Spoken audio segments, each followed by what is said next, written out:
Meus irmãos, eu saúdo a igreja com a graça e a paz do nosso Senhor.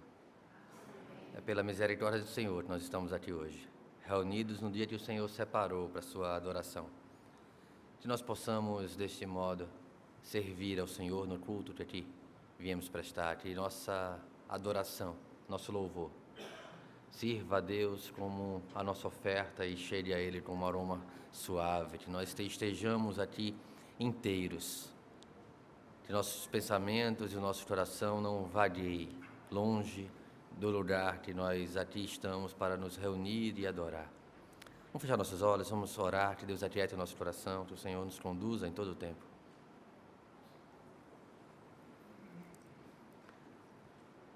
Pai bendito, todo-poderoso Deus, Tu és altíssimo acima de todas as coisas.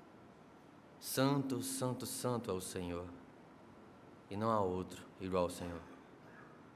Ó Deus, te adoramos pela Tua maravilhosa graça que nos alcançou. Sendo nós ainda pecadores, o Senhor nos amou, nos ensinou que somente pela fé podemos ser achados filhos de Deus. Somos então por Deus transformados pelo Senhor, através da obra de Cristo, transportados do império das trevas para o reino do Filho do Teu amor. Te louvamos, Senhor, pela oportunidade, o privilégio de estarmos congregados neste lugar para Te adorar, Pai. No dia que o Senhor separou, que o Senhor assim determinou que a igreja estivesse reunida e o Senhor no meio dela, para que nós possamos vivenciar, experimentar o prazer da presença do Senhor com os irmãos, Pai. Nos dirija, Senhor, em todo o tempo. Que o Santo Espírito que habita em nós possa nos conduzir à verdadeira adoração. Que o Senhor ache em nós verdadeiros adoradores. Que honremos o Teu nome, Pai. Fala aos nossos corações. Nos ensina os Teus caminhos, nos ensina a olhar para o alto, onde Cristo vive. De nosso coração, tesouro, valores, tudo que temos de mais importante esteja nas coisas do alto, não desta terra. Assim a nossa atenção, assim a quietude da nossa alma para Te adorar nesse lugar. Te louvamos assim em nome de Jesus. Amém.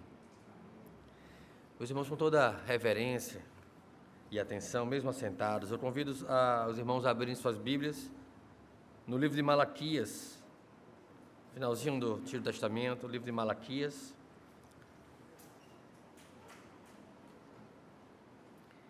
Eu peço que os irmãos possam acompanhar com atenção a leitura dos versos 5 e 6 do capítulo 4. Malaquias, capítulo 4, versos 5 e verso 6, versos 5 e 6 do capítulo 4 de Malaquias.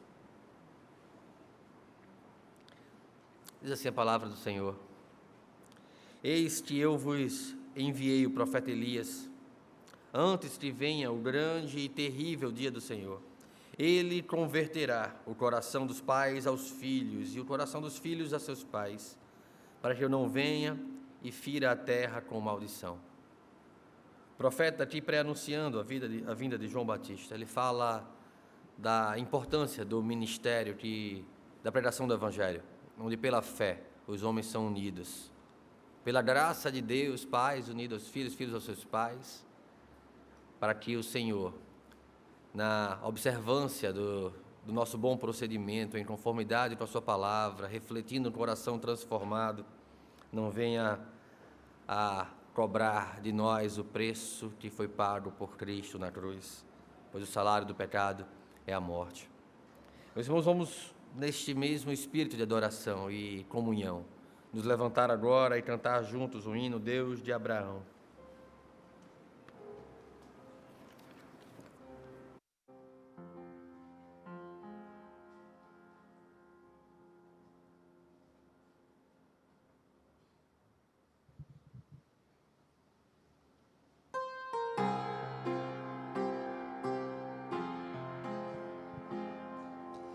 Ao Deus de Abraão louvai, no vasto céu, Senhor,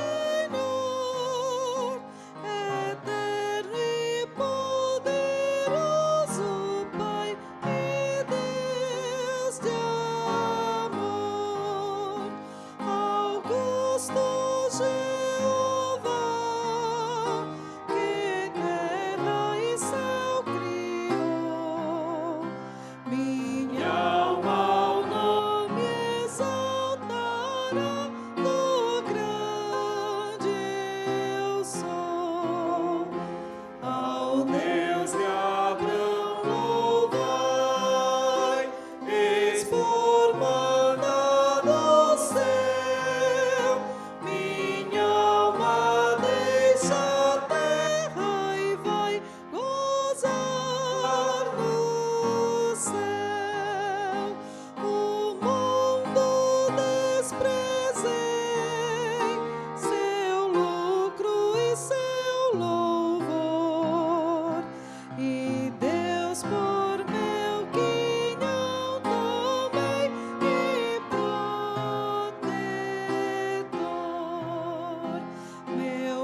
De pé como estamos, aqueles que estão com o boletim na mão, nós vamos fazer a leitura alternada, está impressa no boletim, na face interna,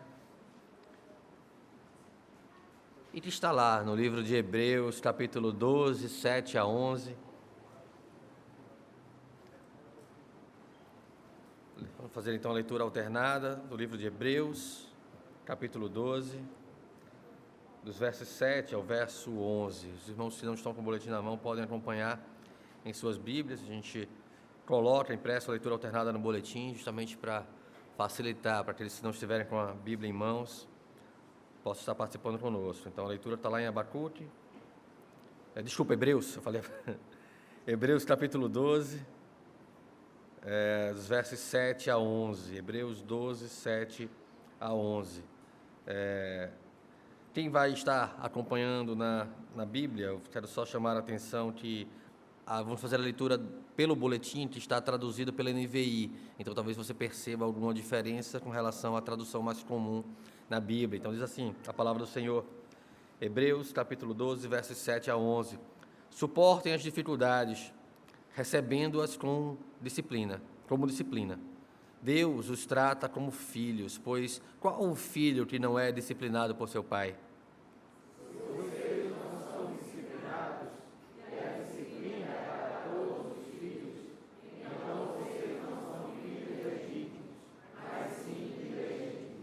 Além disso, tínhamos pais humanos que nos disciplinavam e nós os respeitávamos. Quanto mais devemos submeter-nos ao Pai dos Espíritos para assim vivermos. Nossos pais nos disciplinavam por curto período, segundo lhes parecia melhor.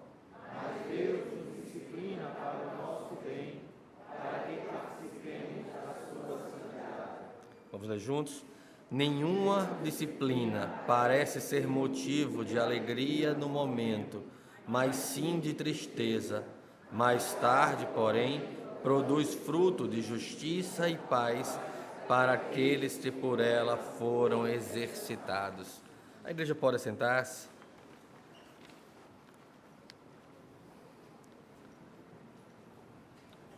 Como é importante para o progresso do nosso caráter, a construção do nosso caráter, sermos bem dirigidos por nossos pais, ainda mais para o progresso da nossa santidade, sermos disciplinados e orientados e conduzidos pelo Senhor. Eu os convido a fechar os seus olhos, nós vamos orar nesse momento congregacionalmente, para que o Senhor tenha sempre misericórdia de nós e se mostre gracioso para com as nossas faltas, nos disciplinando sempre que necessário, para que nós não venhamos a nos apartar do Deus vivo. Pai bendito, Senhor Todo-Poderoso, louvado seja o nosso Deus e Pai. Louvado seja o Senhor pelo Teu muito amor, louvado seja o Senhor pelo Teu muito amor que nos leva a sermos conduzidos pela Tua maravilhosa mão. Ó Pai, que o Senhor possa trazer luz àquilo que não Te agrada em nossas vidas, para que possamos vir a deixar as coisas que muitas vezes atrapalham a nossa comunhão, afligem o nosso coração, criam vazios onde não deveria existir vazios, porque o Senhor preenche todo o nosso ser, o Teu Santo Espírito é todo suficiente. Se Cristo é o nosso pastor, não temos falta de absolutamente nada, Cristo é tudo para nós. Senhor, nos ensina a viver de modo que o nosso coração alcance sabedoria dia após dia, para que não venhamos a falhar em nossa comunhão com o Senhor, para que não venhamos a falhar em nosso compromisso de fé progressiva, de santidade progressiva, que não venhamos a falhar no nosso compromisso de dar testemunho, de proclamar as virtudes daquele que nos chamou das trevas para a sua maravilhosa luz. Nos ensina sempre na Tua palavra, fala aos nossos corações. Assim Te louvamos, em nome de Jesus. Amém. Meus irmãos, assim como temos orado e adorado, vamos continuar agora também com os cânticos.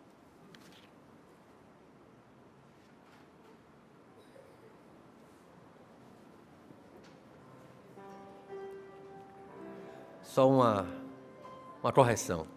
Vamos ter o coro agora, nos dirigindo em adoração.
Agora sim, nós vamos ser conduzidos pelo grupo de louvor.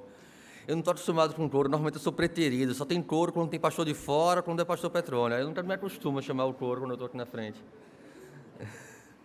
Agora vamos ser conduzidos pelo grupo de louvor.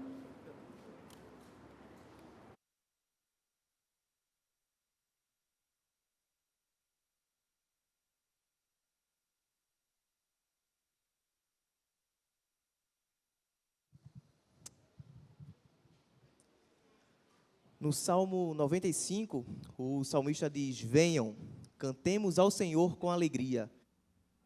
A rocha da nossa salvação, vamos à presença dele com ações de graças, vamos aclamá-lo com cânticos de louvor. Pois o Senhor é o grande Deus, o grande Rei acima de todos os deuses.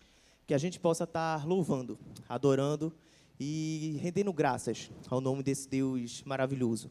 Que a gente possa estar sendo conduzido em louvor, que a gente possa estar dando o nosso melhor, em espírito e em verdade, para a honra e para a glória dele. Jesus, em tua presença.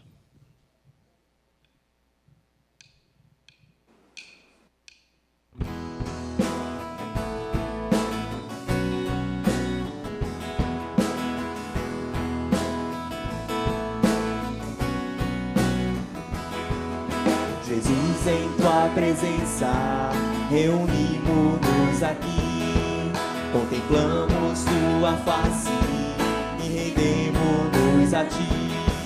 Pois um dia tua morte trouxe vida a todos nós e nos deu completo acesso ao coração do Pai. Jesus, em tua presença, reunimos-nos aqui, contemplamos tua face e rendemos-nos a ti. Pois um dia tua morte trouxe vida a todos nós e nos deu completo acesso ao coração do Pai. O véu que separava já não separa mais. A luz que outrora apagada agora brilha e cada dia brilha mais. Só pra te adorar e fazer teu nome grande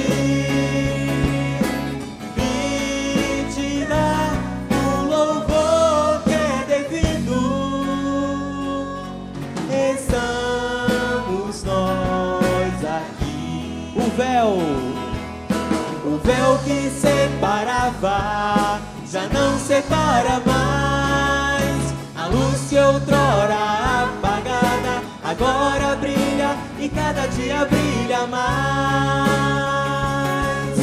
Só pra te adorar e fazer teu nome grande e te dar o louvor que é devido. Estamos nós aqui. Estamos nós aqui. Estamos nós aqui. Amém. Só para adorar o nome do nosso Deus, engrandecer o seu nome, é que nós estamos aqui reunidos como igreja. Amém? Convido a igreja, aqueles que puderem, a se colocar de pé. Vamos continuar louvando e adorando o nome do nosso Deus.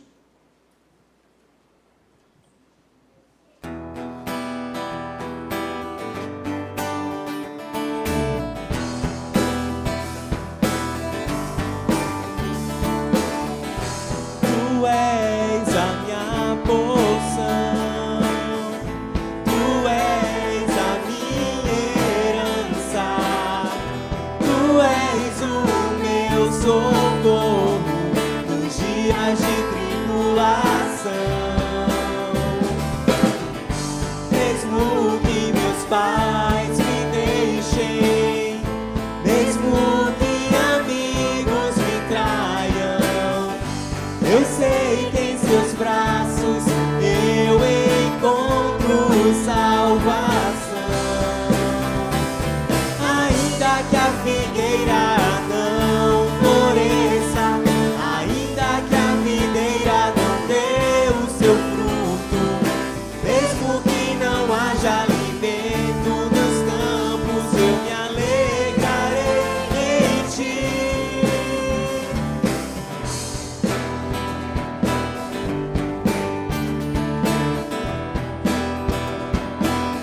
do início, tu és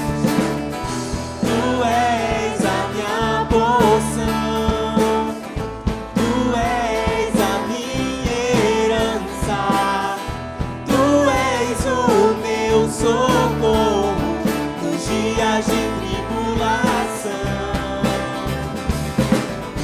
Mesmo que meus pais me deixem, mesmo que amigos me traiam, eu sei que em seus braços eu encontro salvação. Ainda que a figueira não floresça, ainda que a videira não dê o seu fruto, mesmo que não haja alimento nos campos, eu me alegrarei em ti. Ainda que a figueira não floresça, ainda que a videira não dê o seu fruto, mesmo que não haja alimento nos campos, eu me alegrarei em ti.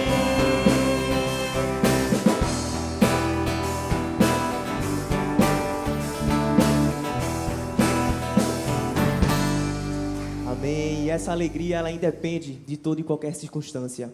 É por isso que nós devemos ser sempre gratos ao nome do nosso Deus.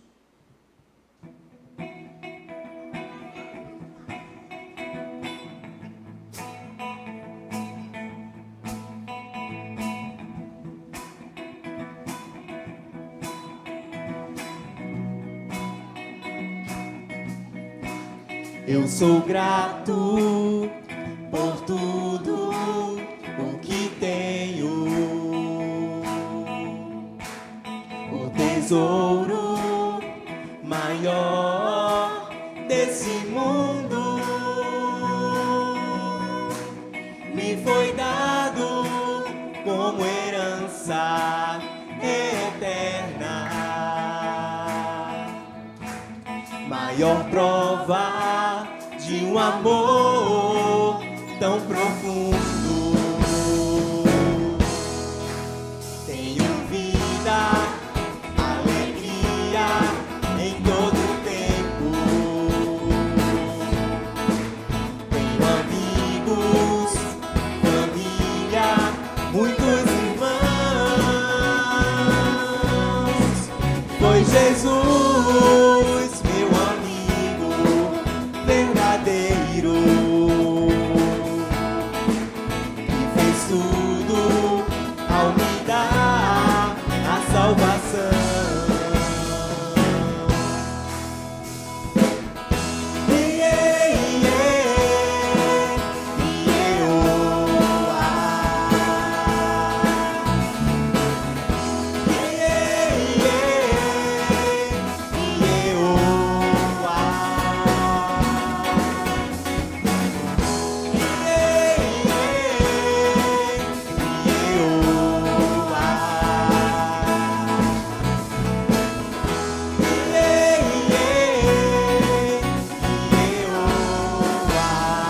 Louvarei, louvarei ao Senhor em todo tempo. Seu louvor estará continuamente em meus lábios e também no coração. Jesus Cristo será sempre minha canção. Declare.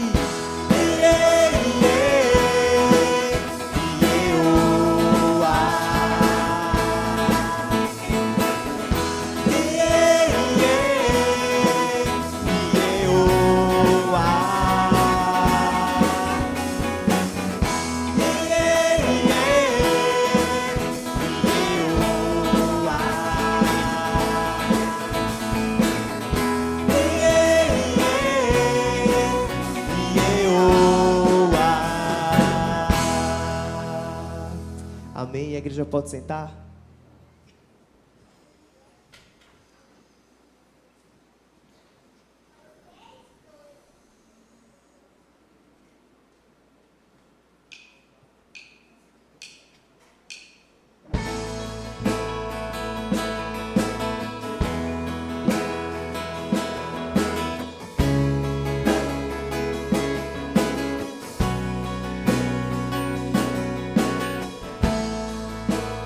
Todos necessitam de um amor perfeito, perdão e compaixão. Todos necessitam de graça e esperança, de um Deus que salva.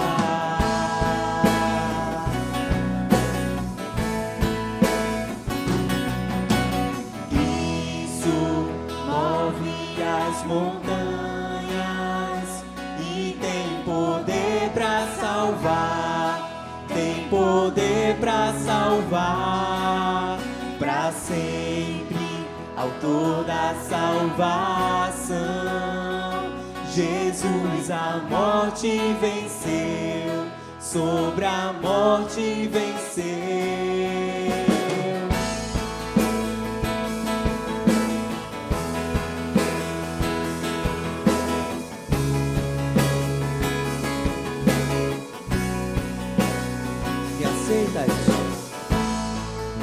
Me aceitas com os meus medos, falhas e temores. Enches meu viver, a minha vida entrego pra seguir teus passos. A ti me rendo.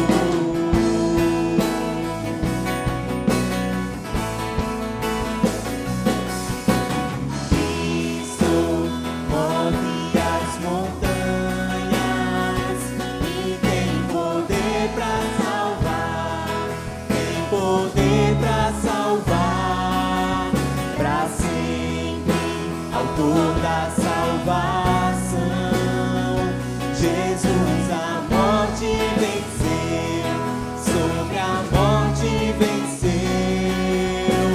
Cristo move as montanhas e tem poder para salvar, tem poder para salvar, para sempre, autor da salvação.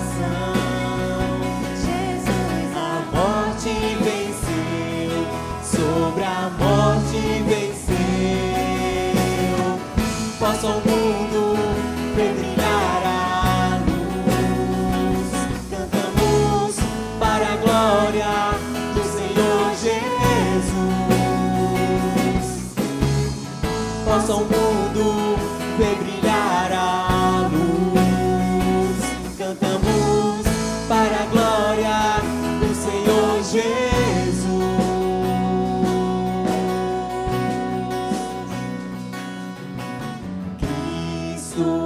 Move as montanhas e tem poder para salvar, tem poder para salvar, para sempre, autor da salvação. Jesus a morte venceu, sobre a morte venceu. Amém.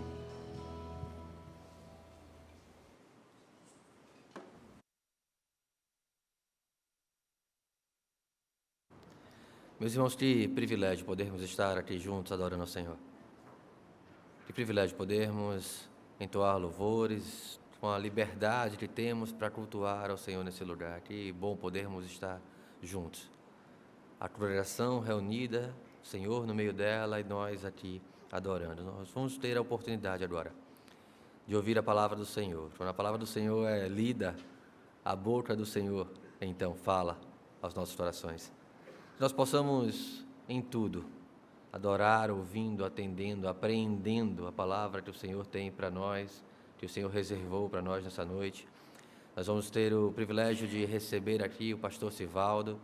Tive o prazer de tê-lo como professor de pregação no seminário, também tem assim instruído o Denilson. O Denilson estava um pouco antes de começarmos o culto, negociando ali pontos da prova, alguma coisa assim, pelo que eu percebi. E nós vamos ter o privilégio agora de podermos ouvir a palavra do Senhor através do pastor Sivaldo. Eu posso colocar isso um pouquinho ou assim? Melhor aqui, talvez. Graça e paz, irmãos. Uma alegria enorme estar com os queridos mais uma vez. Fico feliz por estar vendo a igreja bonita, cheia novamente, depois de 2 anos em meio a uma pandemia. Louvo ao Senhor por isso. Quer dizer que Denilson não estava negociando ponto, não, porque ele prega direitinho. Queridos, vamos abrir as nossas Bíblias no 2º livro de Samuel. Nós vamos fazer a leitura dos primeiros versículos do capítulo de número 3. Nós vamos ler do versículo de número 2 ao versículo de número 5. Mas eu gostaria que os irmãos mantivessem suas Bíblias abertas, porque nós vamos percorrer outros capítulos desse livro. Enquanto os irmãos abrem e encontram o texto, deixe-me agradecer ao conselho dessa igreja, na pessoa do pastor Petrônio, pelo convite. Me senti muito honrado e feliz por estar aqui com os irmãos mais uma vez e principalmente por compartilharmos do assunto que nós vamos trabalhar hoje à noite, um assunto extremamente vital para a Igreja de Cristo. Nos diz assim o texto de 2 Samuel, capítulo número 3, versículo número 2 ao versículo número 5. Em Hebrom nasceram filhos a Davi. O primogênito foi Aminon, de Ainoã, a Jezreíta. O segundo, Quileabe, de Abigail, viúva de Nabal, o carmelita. O terceiro, Absalão, filho de Maaca, filha de Talmai, rei de Jesus. O quarto, Adonias, filho de Ragite. O quinto, Cefatias, filho de Abital. O sexto, Itreão, de Egla, mulher de Davi. Estes nasceram a Davi em Hebrom. Vamos orar? Tá ok. Gostaria de convidar as crianças a virem aqui à frente, para que nós possamos orar.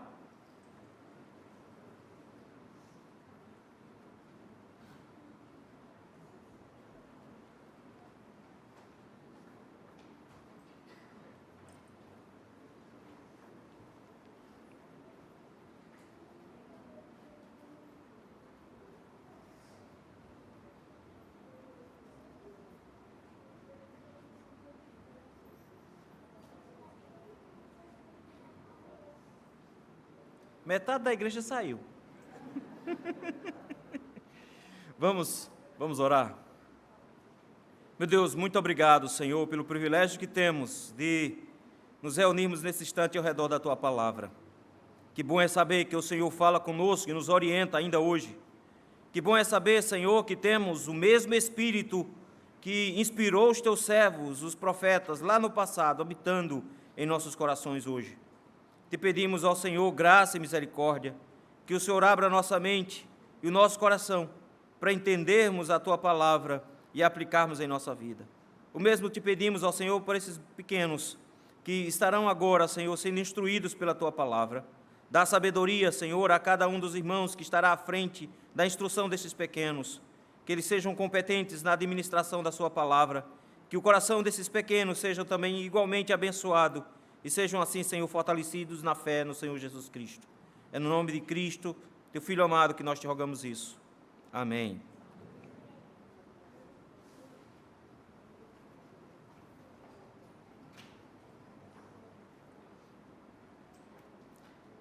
Meu filho vai ter nome de santo.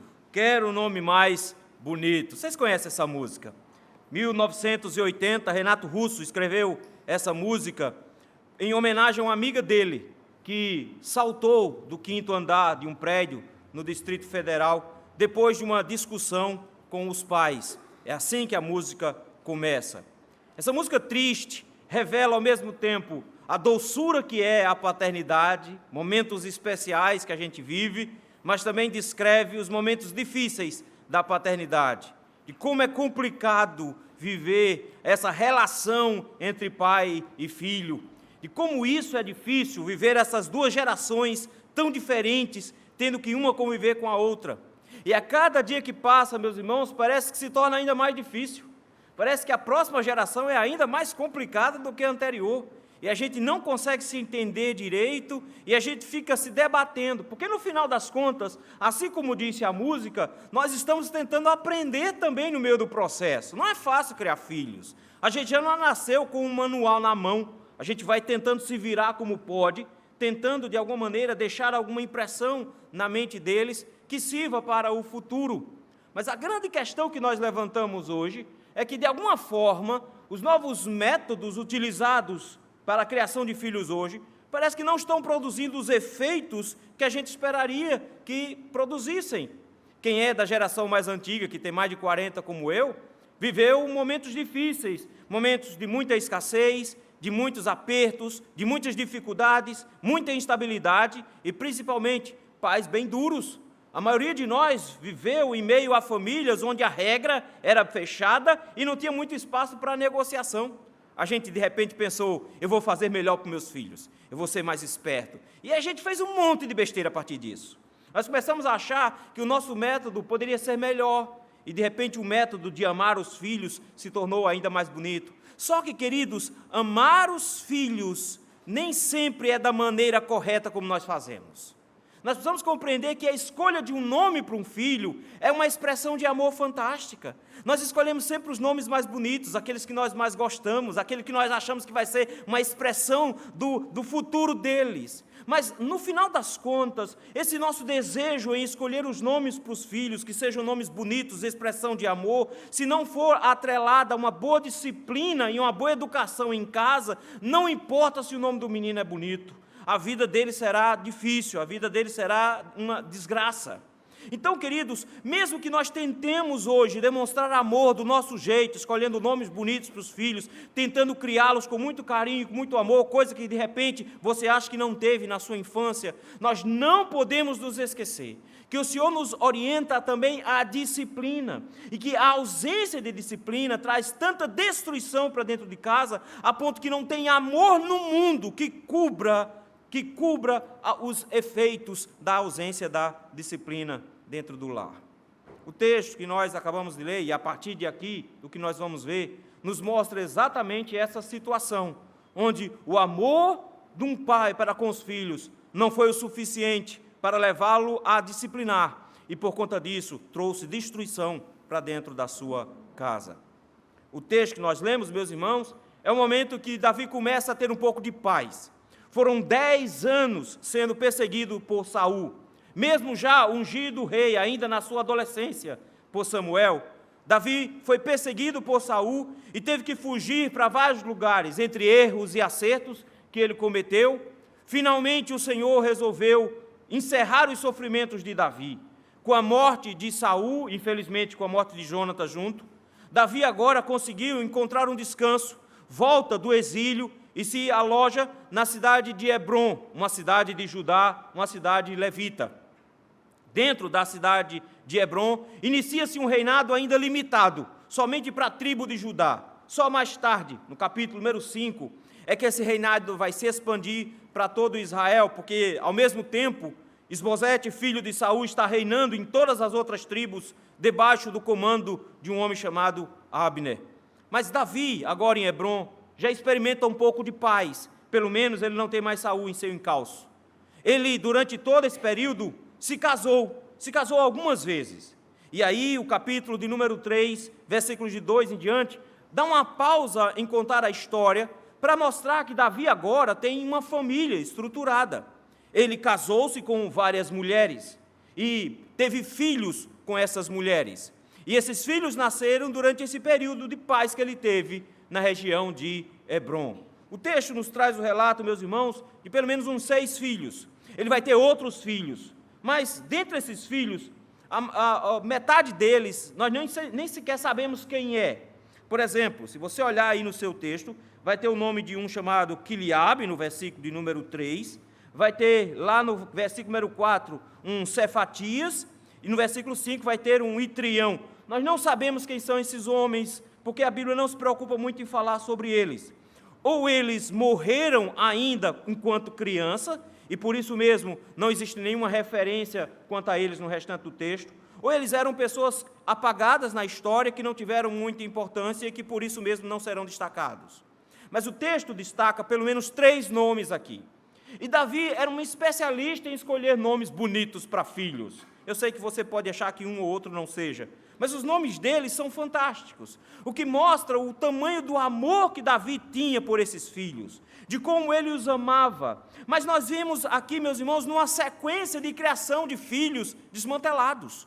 Desde Eli, lá em 1 Samuel, os filhos de Eli eram filhos de Belial, eram homens ímpios que foram criados por um homem santo, que era um sacerdote, mas que no final das contas, por não ter disciplina, destruiu a própria casa e acabou-se o sacerdócio na família de Eli. Não só isso, nós vamos ter Samuel, um homem santo de Deus, um profeta do Senhor. Os filhos também não andaram nos caminhos do Senhor, também foi um desmantelo. No final das contas, o próprio Israel pede um rei, porque não quer que os filhos de Samuel andem nos caminhos do Senhor, e andem nos caminhos de comandar Israel, porque não andam nos caminhos do Senhor. E quando nós chegamos aqui, nós temos o mesmo resultado. Nós temos 3 filhos conhecidos de Davi, e os 3 filhos de Davi, meus irmãos, apontam para os perigos de negligenciarmos a disciplina. Pelo menos 3 perigos, um perigo para cada filho aqui. O primeiro perigo, meus irmãos, é de criarmos filhos inconsequentes. Pula comigo para o capítulo 13 de 2 Samuel, e o texto vai falar de um homem chamado Amnon. Amnon, meus irmãos, é o primeiro filho de Davi. O texto já nos disse isso aqui no versículo de número 2. Diz que ele é o primogênito, filho de uma jezreíta chamada Ainoã. Primeiro filho de Davi. E Davi escolheu o nome a dedo. Amnon significa aquele que é fiel, ou aquele que é confiável, aquele que é digno de confiança. Que nome mais bonito para dar para aquele que iria substituir o rei. O próximo rei de Israel deveria ser o confiável, o digno de confiança. Mas quando nós chegamos no capítulo 13, meus irmãos, acontece um desastre. Porque o texto nos diz, no versículo número 1, que Amnon se apaixonou por uma moça. Na verdade, ele se apaixonou por uma moça chamada Tamar. E Tamar, o texto nos diz que ela era muito bonita. Mas Tamar, meus irmãos, era, na verdade, filha de Davi, era meio-irmã de Absalão. Ela era irmã de Amnon. Ele se apaixonou pela própria irmã. E essa paixão foi avassaladora, a tal ponto que ele se angustia. O versículo número 2 diz isso. Ele vive períodos difíceis. E o texto diz que ele ficou tão angustiado, não porque ele não queria, mas porque ele estava querendo essa relação com a irmã e não podia, que o texto nos diz que ele chegou a adoecer, mais ou menos. Ele teve uma espécie de depressão por amor, uma paixonite aguda. Os adolescentes sabem o que eu estou falando. Ele ficou louco por essa moça. O problema é, ela é irmã dele. Ela é irmã dele, ela é irmã de Absalão, eles não podem, mas ele tinha um amigo que era terrível, versículo de número 3, um homem sagaz chamado Jonadab, com as mesmas qualidades da serpente lá no Jardim do Éden, um homem com as mesmas características, sagacidade. Ele então teve uma ideia e disse, faça o seguinte, finja que você está doente, mande dizer para Davi, dizendo, olha, eu estou doente, estou com fastio, não consigo comer, não gosto de nada, nada faz sentido para mim, peguei Covid, não sinto gosto, não é? Estou ruim, eu preciso de alguma coisa para comer, mas veja só, Tamar sabe cozinhar, pede para que ela venha, e no versículo 6 ele pede justamente isso, que ela venha, porque eu estou doente, e eu preciso comer alguma coisa, peça que a minha irmã então venha e prepare 2 bolos. Na verdade, era para uma espécie de pão, e o texto faz questão de dizer que era uma espécie de formato de coração, para que ela viesse fazer esses bolinhos para ele comer. E a coitada veio. Ela veio por amor ao seu irmão e por amor ao seu pai que tinha pedido isso. Ela veio e cozinhou para ele, veio e apresentou para ele a comida. Só que, meus irmãos, na sua loucura, o texto nos diz que quando ela vai entregar a comida para ele, ele se lança sobre ela e diz no versículo 11, vem, deita-te comigo, minha irmã. O que ele tinha, na verdade, era uma segunda intenção, ele estava louco de paixão por ela, e por isso ele avança sobre a própria irmã, dizendo, venha e se deite comigo. Venha e se deite comigo. Ela diz, não faça isso, meu irmão, isso é uma loucura, versículo número 12. Não me force a essa situação, não faça uma loucura, porque isso em Israel é proibido, isso vai ser a minha vergonha, versículo número 13. E para onde eu iria depois disso? Se eu me deitar com você, você que é meu irmão, nós seríamos considerados loucos em Israel. Não é possível, porque isso era proibido, e realmente isso era proibido. A lei do Senhor dizia que não podia haver nenhum tipo de relação incestuosa dentro de Israel, e isso era uma relação incestuosa, e como ela se recusou a se deitar com ele, e como ela se recusou a cometer essa loucura com ele, versículo número 14, o texto diz que ele a forçou, como ela não quis, ele pegou a força, a forçou e deitou-se com ela. Meus irmãos, o confiável estuprou a própria irmã. Isso é terrível, porque o que ele tinha? Na verdade, ele tinha paixonite. E depois de cometer o ato, o texto nos diz que ele sentiu aversão por ela, versículo 15. Sentiu grande aversão por ela. E essa aversão que ele sentiu por ela era na mesma proporção do amor que ele tinha por ela. Ele inverteu totalmente o sentimento, desprezou, expulsou ela da tenda, mandou ela embora. Queridos, que coisa terrível, quando o texto nos mostra que agora nós temos uma desgraça dentro da família de Davi, e uma desgraça de proporções imensas. Davi tem uma filha que foi violentada, e as leis do Antigo Testamento eram muito sérias com relação à violência sexual. O estuprador não tinha negócio de castração química, coisa do tipo que a gente acha que é um... Não, naquela época o estuprador deveria morrer, ele não deveria ser topado dentro de Israel, ele violentou uma moça virgem, foi isso que ele fez. Davi deveria ter se levantado e cumprido Levítico capítulo 18, e punido Aminon com rigor, com força, para mostrar em Israel que não importa se aquele era o filho primogênito de Davi, não importa se aquele era o homem que deveria assumir o reino final, se ele cometeu um ato tão terrível de cometer um estupro e contra a própria irmã, ele deveria ser punido. Davi ficou com raiva, versículo 21, muita raiva. O texto nos diz que, ouvindo o rei Davi todas estas coisas, muito se lhe acendeu a ira. Você pode pensar assim, ele vai resolver alguma coisa. Não, ele não fez absolutamente nada.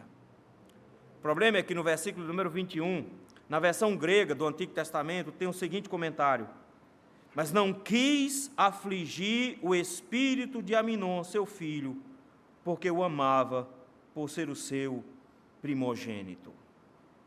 Por que Davi não fez nada? Davi não fez nada porque ele nunca tinha feito nada a Aminon. Ele nunca tinha repreendido Aminon. Ele nunca tinha impedido Aminon de ter o que queria. Durante toda a vida, a ideia é de que Aminon sempre teve todos os seus gostos praticados. Tudo que ele quis, sempre teve na mão. Ele era filho do rei, ele era o primogênito, era o queridinho da casa. Ele era o menininho que iria ser o reizinho. E como reizinho ele foi tratado a vida inteira. Ele nunca recebeu não. Tudo o que ele quis esteve sempre na sua mão. E por quê? Porque Davi amava muito o seu filho. Porque Davi gostava muito do seu filho e não queria ver o seu filho triste.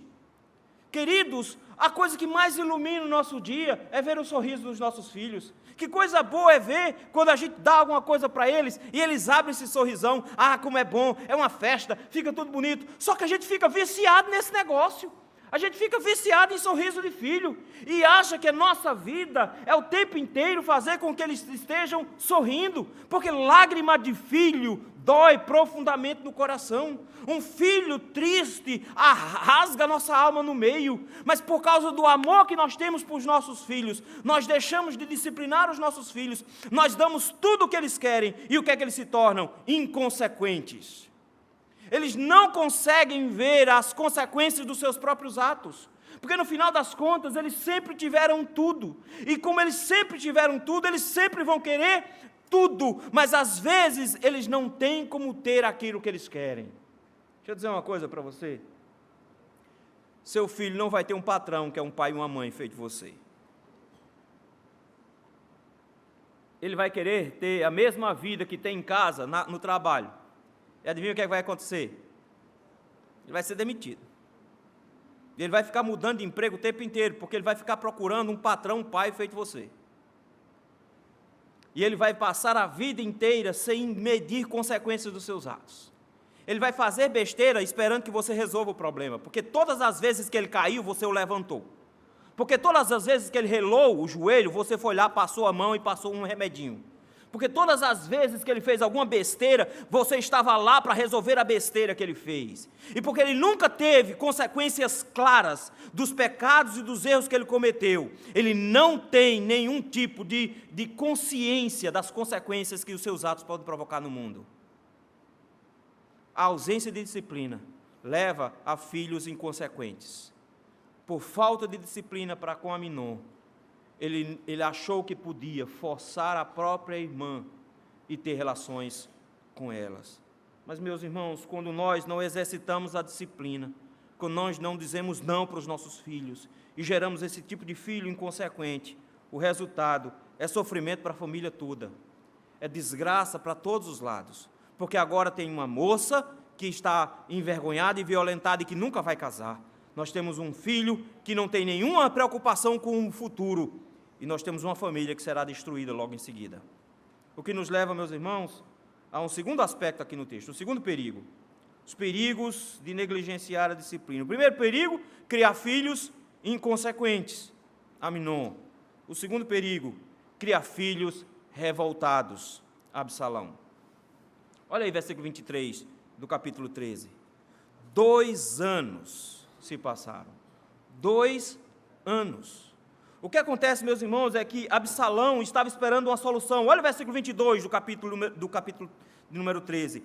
Porém, Absalão não falou com Aminon, nem mal, nem bem, porque odiava Aminon por ter este forçado a tamar sua irmã. Absalão agora guarda no seu coração ódio. Mas olha só que coisa. Absalão, esse menino, o nome dele significa literalmente o pai da paz. Aquele que deveria produzir paz. Mas a primeira informação que nós temos de Absalão depois do seu nascimento é que Absalão é um homem que guarda em seu coração ódio. Ele odeia o seu irmão. E ele espera que o pai tome uma providência. De alguma forma, Absalão é submisso ao pai. De alguma forma, ele entende que quem tem que resolver o problema é o pai. Era Davi que, com base em Levítico 18, deveria executar Aminon. Ele sabe disso. E ele espera que Davi tome uma resolução de disciplina quanto ao filho que cometeu um crime por 2 anos. E o que aconteceu é que, da mesma forma como Davi criava Aminon, Davi criou Absalão. E da mesma maneira, também sem muita orientação. E o que aconteceu foi que, depois de 2 anos esperando, Absalão resolveu que ia tomar uma providência com relação a isso. E o que é que ele fez? Versículo de número 24 em diante, diz que ele aproveitou o período da tosquia. E era uma festa muito grande, era uma festa especial, e Absalão era conhecido por essa festa. Essa festa era tão especial que nessa festa ele cortava o cabelo, e era uma coisa fora de série. Ele cortava o cabelo e dava pelo menos uns 2,5 kg de cabelo. Ele tinha um cabelão bonito, era um rapaz muito bonito. E o texto nos diz que ele então teve um plano. Vou fazer a festa e vou chamar o meu irmão. Versículo número 26. Meu pai, venha para a festa. Mas se o senhor não quiser vir, manda Aminon, meu irmão. Porque eu queria que ele estivesse aqui comigo para comemorar. Mas o plano de Absalão era diferente. O texto nos diz que o plano de Absalão era matar o irmão. Versículo número 28. Ele orienta dizendo assim: Absalão deu ordens aos seus moços, dizendo: tomai sentido, quando o coração de Aminon estiver alegre de vinho, quando ele já estiver bêbado, e eu vos disser, feri Aminon, então o matareis. Não temais, pois não sou eu quem vos ordena, sede fortes e valentes. Eles, vamos embebedar Amnon e vamos matar Amnon. E foi isso que ele fez. Da mesma forma como Amnon, de forma traiçoeira, chamou a irmã para uma festa, para comer bolo, ele também chamou o irmão para uma festa, para comer carne. E enquanto o irmão bebia, o texto nos diz que ele matou o próprio irmão à traição. O pai da paz assassinou o próprio irmão. E quando Davi soube disso, versículo número 30, Davi ficou triste demais. O texto nos diz que ele rasgou as vestes, no versículo de número 31, lançou por terra, todos vieram juntos. Jonadab tentou ajeitar o negócio no versículo número 33, diz assim, 32, disse assim, não matou mais ninguém não, ele só matou a Amnon, foi só Amnon. Mas isso não servia de consolo, porque afinal de contas isso era um plano antigo. Olha o final do versículo 32, diz assim, Amnon foi morto porque justamente Absalão mostrava pela sua cara, há 2 anos atrás, que ia matar o irmão, porque ele ficou com ódio do irmão por ter estuprado a própria irmã. Eles choraram profundamente no versículo 36. Davi agora perdeu o seu primogênito, o herdeiro ao trono acabou de morrer. Davi chora amargamente. Vejam, meus queridos, a ausência de disciplina em casa leva pais a chorarem amargamente. Você pode pensar assim, então está resolvido. Não está resolvido justamente porque o que aconteceu é que Absalão fugiu. Absalão foi então para a terra do avô dele, para a região da Síria. Ele era neto de um rei. Ele foge para lá, se esconde para lá, fica um tempo escondido por lá. Ele não quer encontrar Davi porque ele teme que Davi se vingue e mate a ele. Vejam que coisa, que tipo de relação agora. Um pai e um filho que não conseguem se organizar, não conseguem se resolver. Até que no capítulo número 14, Joabe tem uma ideia fantástica de como resolver esse problema. Já se passou algum tempo e o que acontece é que Joabe inventa uma história com uma mulher, ele contrata uma atriz para tentar resolver a pendenga entre Davi e Absalão. Ela conta toda uma história dizendo que tinha 2 filhos, que um dos filhos matou o outro e que agora todo mundo quer matar o filho, só que eu vou ficar sem os 2. E o que é que eu faço? Vou ficar sem os 2? Porque um matou o outro, e Davi, não, vejam só, não vamos fazer assim, eu vou proteger você. E no final ela diz, e por que é que o Senhor está fazendo isso com seu filho? Então, por conta disso, o texto nos diz que ele autoriza Joabe a trazer o filho, no versículo número 23, traga de volta. Só que Joabe trouxe de Jesus a Absalão para Jerusalém, ele voltou para casa, mas olha a condição do versículo 24, olha a condição. Disse o rei, torne para sua casa e não veja a minha face. Ok, que ele volte para Jerusalém, não vou matá-lo, não. Mas eu não quero ver ele pintado de ouro. Eu não quero ver ele na minha frente.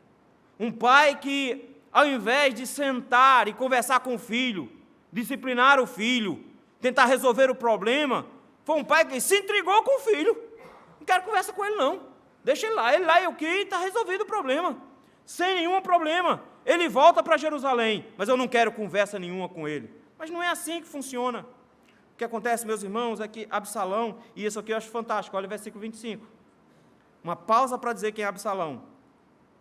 Em todo Israel, ele era tão celebrado pela sua beleza, era bonito, porque da ponta do pé até o fio da cabeça dele, o homem era sem defeito. Bonito, um homem bonito. Mas só que se passaram de novo, versículo 28, mais 2 anos, e Davi intrigado com o filho.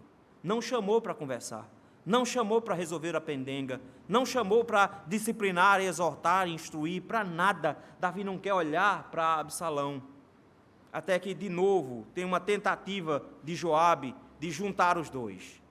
E eles tentam, porque Absalão queria conversar com o pai. Absalão queria falar com o pai, pediu para Joabe vir uma vez e Joabe não veio.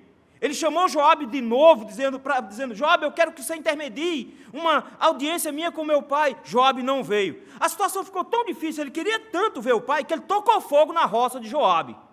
Aí quando ele tocou fogo na roça de Joabe disse, que é isso, rapaz, queimou minha roça? Aí ele fez, você não vinha? Aí a roça queimada agora veio, agora eu quero uma audiência com meu pai. Joabe consegue uma audiência Porque ele diz, faz 2 anos que eu vim para cá, mas que sentido faz eu morar em Jerusalém? 2 anos eu estou em Jerusalém, mas meu pai não me encontra, meu pai não conversa comigo, eu queria só conversar com ele. Joabe então ajeitou, versículo 33, Absalão foi até a presença de Davi, chegando na presença de Davi, ele se inclinou com o rosto em terra, diante do rei, e o que é que Davi faz? Dá um beijo em Absalão, e só. Foi tudo que ele fez. Ele não dirigiu uma palavra para o filho, ele não disse nada para o filho, ele simplesmente deu um beijo e saiu. Foi tudo que Davi fez. O que Absalão procurava? Uma disciplina qualquer? Oxe, fale, xingue, reclame, diga alguma coisa, me dê uma bronca, pelo menos isso, diga alguma coisa, resolva alguma coisa, tome alguma atitude com relação à nossa família, que me mate, disse ele lá em cima, que ele me mate, versículo de número 32, mas não importa, contanto que ele faça alguma coisa para mim, contanto que ele seja o meu pai, é isso que ele queria que Davi fosse o pai dele. Se a decisão de Davi fosse mate, porque você matou Aminon, ele se submetia, ele dizia, eu quero um pai, mas Davi não quer ser pai de Absalão. Davi não quer, mesmo amando o filho. Naquele dia, Absalão mudou. Absalão saiu da frente de Davi, em silêncio, mas planejando matar o próprio pai agora. No capítulo número 15, ele inicia uma empreitada contra Davi. Ele morava em Jerusalém, e ele ficava na entrada da cidade. Todo mundo que chegava, e era muita gente que chegava para Jerusalém para procurar o rei, mas era um rei só, para julgar todas as causas de Israel, não dava. E ele sentado, o texto nos diz que porque ele era bonitão, simpático, um homem especial, sentava e todo mundo que chegava dizia, por que você está procurando meu pai? Ah, não, é porque fulano roubou minha ovelha, eu estou querendo recuperar. Ele diz, rapaz, eu entendo você, se eu fosse rei em Israel, eu resolvi isso aqui, olha, rapidinho. Mas é muita injustiça que a gente vê aqui, né? É triste, mas não sou eu o rei. E o texto nos diz, no versículo número 6 do capítulo 15, que aos poucos Absalão ia furtando, roubando o coração dos homens de Israel. Aos poucos ele foi conquistando o povo. Como? Dizendo, meu pai é um rei incompetente. Se eu fosse rei, eu resolvi o problema de vocês. Até que um dia ele toma um pequeno exército, vai justamente para Hebrom, no versículo de número 10, e na cidade de Hebrom, onde Davi foi ungido rei sobre Judá, ele resolve, juntando muita gente lá, com um pequeno exército, dizendo, quando tocarem as trombetas, vocês vão gritar, Absalão é o rei, e eu serei decretado rei em Hebrom, no mesmo lugar onde meu pai foi declarado rei por Israel. Eu vou para o mesmo lugar. Ele então toma Hebrom e inicia uma empreitada contra Jerusalém, avança sobre a cidade, e no final das contas o próprio Davi entende que não consegue mais, porque todo o povo ficou do lado de Absalão, o rei bonitão, o rei legal, que cuida de todo mundo. Daí, versículo 14, o texto nos diz que Davi resolve fugir. Ele diz, levantai-vos e fujamos, porque não poderemos salvar-nos de Absalão. O filho invadiu a cidade para matar o próprio pai, e o pai teve que fugir de noite, com os pés descalços, passando por dentro do Jardim das Oliveiras, cantando, orando ao Senhor por misericórdia, dizendo que não ia conseguir dormir à noite, fugindo do pai. Para trás ficaram 10 moças que serviam de concubinas para Davi. Versículo de número 16. E o que é que aconteceu? É que essas moças que ficaram para trás foram violentadas por Absalão. Ele pegou essas moças, fez uma tenda no centro de Jerusalém e fez sexo com todas elas na frente de todo mundo, para que todos soubessem que ele era o rei agora e não mais Davi. Que tristeza, meus irmãos, porque a batalha ficou ainda mais renhida e andou muito mais à frente, a ponto que quando nós chegamos no capítulo número 18, o exército de Davi era muito bem comandado, e ele tinha Joabe à frente. Joabe era diferenciado em matéria de exército. Eles encurralaram no bosque de Efraim, versículo número 6 do capítulo 18. Encurralaram, de forma que eles começaram a fugir. Absalão, no versículo número 9, fugiu montado no seu mulo, mas aí a grande beleza de Absalão foi o que o traiu. O texto nos diz que ele, passando por debaixo de um carvalho, o cabelão dele, Black Power que ele tinha, lembra? Esse foi o problema dele. O texto nos diz que ele ficou pendurado. Quando ele vinha com o cavalo, o cabelo enganchou nos galhos do carvalho, o mulo passou reto e ele ficou de pendurado. A ordem de Davi era: prendam Absalão, mas Joabe não costuma cumprir ordens de Davi. E o texto nos diz que Joabe, versículo número 14, atravessou o coração de Absalão com 3 flechas, com 3 dardos, enquanto ele ainda estava pendurado. Mataram e feriram Absalão. E o que Davi pode fazer? Davi chora amargamente a morte de Absalão, no versículo número 33, dizendo: comovido, subiu até a sala que estava acima da porta e chorou, e andando dizia: meu filho Absalão, quem me dera que eu morrera por ti, Absalão, meu filho, meu filho. Que dor, meus irmãos, que dor, porque Davi não tomou providências em ser pai de Absalão, porque ele não disciplinou o seu filho. Ele agora precisa chorar a morte do filho, e ele chora como desesperado, andando para um lado para o outro, com as mãos na cabeça. Ele amava Absalão, ele gostava demais desse menino, era uma beleza só, era um menino bonito, ele deu um nome fantástico para ele, mas ele não disciplinou, ele não cuidou de disciplinar, ele não cuidou de exortar, ele não cuidou de amparar Absalão como Absalão precisava, e agora ele precisa chorar a morte de Absalão, e chorar amargamente. Quando não há disciplina, quando não há conversa, quando não há exortação, a rebeldia se instaura. Porque quando os nossos filhos não veem as regras sendo bem estabelecidas dentro de casa, e essas regras sendo cumpridas por todos dentro de casa, eles ficam revoltados. E a revolta de um filho por falta de disciplina é a destruição da família toda.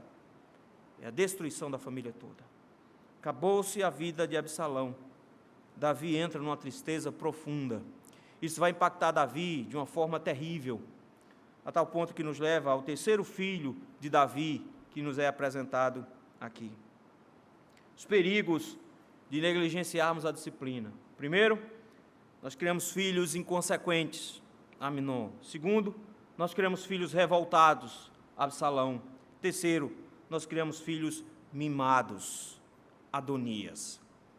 Adonias era o ponta de rama, o mais novinho. Ele era o bonitinho da casa. Sabe como é? E por isso o nome dele é especial. O nome dele vem de Adonai, o Senhor. Então, provavelmente significa Jeová é o Senhor, ou significa grande é o Senhor. É um nome bonito. Veja como Davi sabia escolher os nomes. Nomes fantásticos. Esse rapaz, meus irmãos, tinha tudo para dar certo. Até que, 1 Reis, capítulo de número 1. O que acontece, meus irmãos, que Davi já não era mais um jovem. Pelo contrário, Davi já estava bem velhinho no capítulo número 1 de 1 Reis. Ele já estava tão velho, meus irmãos, mas tão velho, que ele nem tinha forças mais para nada. O texto nos diz, no versículo 1, que ele não conseguia mais nem se aquecer à noite, de velhice. E então resolveram tentar dar uma mãozinha para Davi. Lembre, o pecado de Davi foi mulheres. Ele já tinha um bocado lá em Hebron, arranjou outras depois, e ainda tirou a mulher do outro, que foi a Betseba. Então, o problema de Davi era com mulheres. Eles sabiam disso. Queriam esquentar Davi de alguma maneira. Então, o que é que pensaram? Vamos arranjar uma moça nova para ele. E então, o versículo de número 2, disseram: vamos encontrar uma jovem donzela, bonita, seja formosa, para dormir com o rei. E aí o rei, quando vê a moça bonita, vai se animar e vai ficar aquecido durante a noite.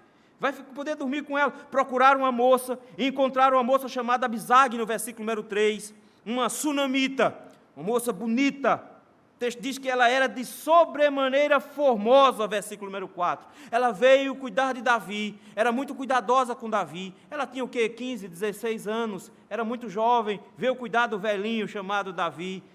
Ela só virou ser cuidadora mesmo. Porque no versículo 4 diz que o rei não a possuiu. Davi não tem mais nem forças para isso. Davi está acabado. Ele não tem força mais para nada, nem para se aquecer. Encontraram uma moça para ele, ele também não tem mais gosto por isso. Ele está com a moça, mas não a possuiu. Então ela era casada com ele, mas ainda era virgem. Aparece então a história de Adonias no versículo 5. Eu quero que você preste atenção, meus irmãos, que olha o que é que Adonias diz no versículo 5. Ele diz assim: então Adonias, filho de Hagite, se exaltou e disse: eu reinarei. Ele fez umas contas bem rápidas, assim. Quem deveria reinar? Aminon, morto. Quem deveria em segundo lugar? Absalão, morto. Quem sobrou? Eu. Conta fácil. Ele diz: eu vou reinar. O problema é que Davi, coitado, já está mais para lá do que para cá, está com o pé na cova. Ele pensou: eu vou fazer isso logo agora, eu não vou ficar esperando mais tarde não, vou resolver logo o problema. Acontece que Davi tinha feito uma promessa e ele sabia de qual era a promessa. Davi tinha prometido a Betseba que o filho dela ia ser rei sobre Israel. Ele tinha feito essa promessa, e o filho de Betseba foi justamente Salomão. Mas o que Adonias está querendo fazer aqui? Esse que é o grande diante do Senhor, está querendo passar a perna no pai velho. Ele então junta um pequeno exército. Olha o tamanho que ridículo. Ele não tem nem sequer capacidade de planejar o negócio direito. 50 homens. Vejam, ele quer tomar o reino. Absalão conseguiu, por quê? Ganhou Israel inteiro na conversa. Esse aqui, 50 homens é o suficiente. Ele é um pequeno, ele é mesquinho, ele é ridículo. Ele deveria ser um grande diante do Senhor, mas ele não é ninguém. Ele tem sonhos grandes, mas não consegue realizar nada. Por quê? Ele acha que ele é especial, mas no final ele não consegue realizar nada. Ele é um mimado. Ele junta um pequeno exército. O que leva esse rapaz a achar que com 50 homens iriam conquistar um reino? É porque ele passou a vida inteira dizendo: você é um herói, você é especial, meu filho, você é lindo, você é um vencedor e tal. Aí o menino não sabe dar um prego na barra de sabão, mas vai ser um vencedor. Todos os nossos filhos pequenos hoje vão ser ricos, já notaram isso? Todos eles vão ser ricos. Aí você pergunta: como? Eu vou ser gamer, eu vou fazer vídeo no YouTube. Antigamente todos eles queriam jogar futebol, não é? Lembram? Agora não, eu vou só fazer vídeo no YouTube. Eles têm certeza absoluta que serão milionários. Eles não sabem como, mas eles vão ser. Eles não sabem como porque eles são mimados. Olha o versículo de número 6 aí. Jamais seu pai o contrariou. Vocês já viram isso aqui alguma vez na vida de Davi? Ele fez isso com Aminon. Ele fez isso com Absalão. Ele ainda está repetindo a mesma estratégia com Adonias, a mesma coisa. Jamais o contrariou, dizendo: por que procedes assim? Ele nunca deu uma bronca em Adonias. Ele nunca reclamou porque Adonias está fazendo a coisa errada. Ele sempre mimou Adonias. Por que ele fez isso? Versículo número 6. Porque ele era bonito de aparência. É muito fofo o menino, não é? E o que mais nós temos hoje são pais corujas. E porque são pais corujas, todos os seus filhos são os mais lindos do mundo, menino mais inteligente do colégio. É tanto que quando eles vão fazer uma apresentaçãozinha, o menino levanta o braço, não é? Era assim que Davi fazia, nunca disse um não. E também porque ele nasceu depois de Absalão, coração doído, porque perdeu 2 filhos já. Mas ele repete o mesmo erro de antes. E ele se juntou com sacerdotes, se juntou com comandantes, se organizou para tomar o reino. Acontece que Betseba e Natã, o profeta Natã, foram sábios, a partir do versículo 11. Quando Betseba soube que Adonias estava se organizando. O texto nos diz que ela correu para Davi e disse: você não está sabendo que Adonias está reinando em Israel? Você não está sabendo disso? E, queridos, aí eu vejo um negócio interessante, porque no final das contas, ao apresentar-se a Davi, o rei que era velho, no versículo 15, olha aí o texto assim, o rei já era muito velho, e Abisag a servia, mas quando ele sabe do que está acontecendo, de repente Davi muda completamente, porque o que está em jogo é o futuro de Israel. Ele não tem força mais para nada, mas no que diz respeito a proteger Israel, ele ainda é um guerreiro. E esse velho do nada se levanta, organiza uma coroação, convoca exércitos, junta todo mundo em Jerusalém e consagra Salomão como rei, a partir do versículo número 32. Do nada, Davi vira um monstro, se levanta e transforma Salomão num rei. Mas o que faz um filho mimado quando descobre que o negócio ficou complicado para o lado dele? Chora feito uma menininha. Versículo número 41. Adonias e todos os convidados que com ele estavam o ouviram, e quando acabaram de comer, também Joabe ouviu o sonido das trombetas e disseram: o que significa o ruído e esse alvoroço? Responde Jonatas no versículo 43, Adonias: pelo contrário, nosso senhor rei Davi constituiu o rei Salomão. Acabou o seu sonho, você não vai ser rei coisíssima nenhuma. Davi já escolheu o rei e Salomão já é o rei. O que acontece quando você tem um irmão que trai o rei? Ele morre. Porque naquela época era fácil resolver o problema de oposição. Não ficava esperando o STF. Você matava todo mundo, estava resolvido. Ficava um partido só. Nesse dia, nesse instante, Adonias tem uma faca no seu pescoço. Vai morrer. Ele sabe que vai morrer. E o que é que ele faz? Ele corre e, assustado, se agarra às pontas do altar, no versículo 50, porque ele sabe que vai morrer. Ele diz: Salomão está no trono, versículo 46, ele vai me matar, e todos os que estiverem comigo, ele vai trucidar todo mundo que estiver no seu caminho. Ele se agarra às pontas do altar, porque a ordem do Senhor era: quem estiver agarrado nas pontas do altar, não pode morrer, o Senhor está o protegendo, ele sabe disso, ele foge então, para não morrer. É isso que meninos mimados fazem quando sabem que vão apanhar. Correm para tentar se esconder. Salomão sabe o que significa se agarrar às pontas do altar. Ele não é louco de matar alguém que vai se agarrar nas pontas do altar, porque essa pessoa buscou refúgio no Senhor, e o Senhor não iria perdoar quem fosse assassinado e depois de ter buscado refúgio nele. Salomão resolve que não vai matar. Você pensa assim: que bom, né? Finalmente escapou alguém nessa história. Até que no versículo 13, Adonias tem uma ideia. Então veio Adonias, filho de Ragite, e procurou Bet-seba. Do jeito da serpente no deserto, ele procurou uma mulher. E o que ele quer? Ele fez: veja só, sou solteiro, eu queria me casar. E tem uma moça aqui que eu me engraço dela. Quem é a moça? É uma moça ali, chamada Ragite. Aquela que foi dada para o meu pai. Mas que meu pai, coitado de velho, nunca... Então, eu queria casar com ela. Coitada de Bet-seba, resolveu que ia se dar uma de Santo Antônio. Eles fazem o seguinte: pede para Salomão me dar a mão de Ragite em casamento. Eu quero me casar com aquela moça.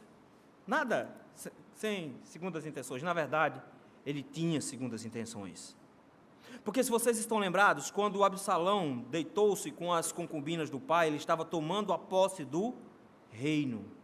E o que ele estava planejando é que, quando ele casasse com a concubina do pai, ele estava dizendo para todo o reino que o herdeiro do trono era realmente ele, e que Salomão estava roubando o direito dele, porque ele, como filho de Davi e casado com a mulher de Davi, ele era que tinha direito a ser rei.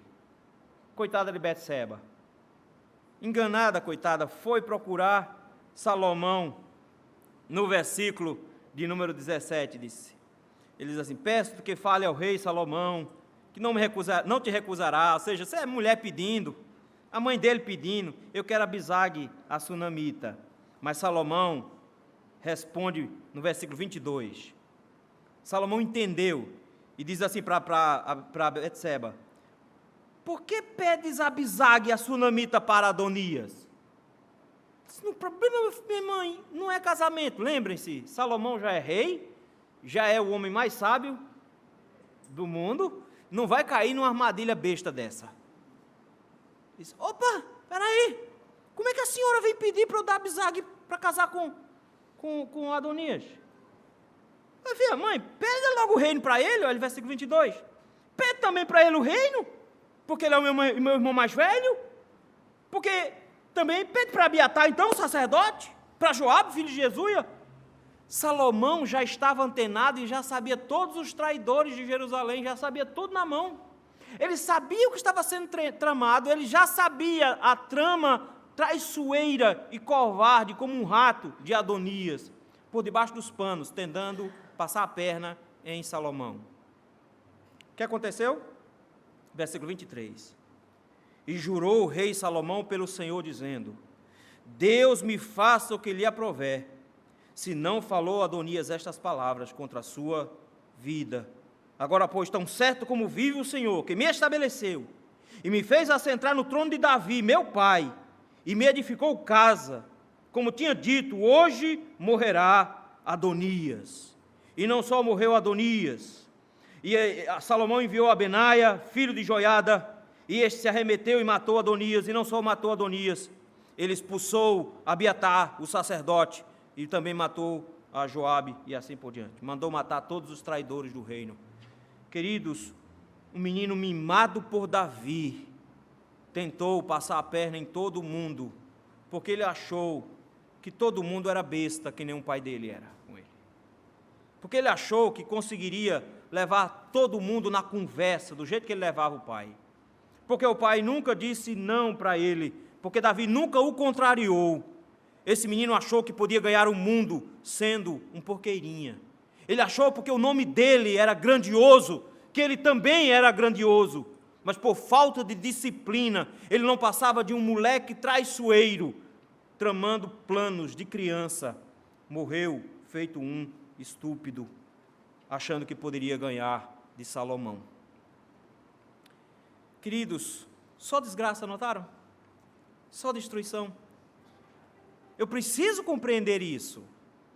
Queridos, a Escritura nos diz que nós somos os filhos de Deus e nós nos espelhamos nele na criação de filhos. E ele sabe o que é ter um filho bom. Jesus Cristo é elogiado pelo Pai justamente nesse sentido.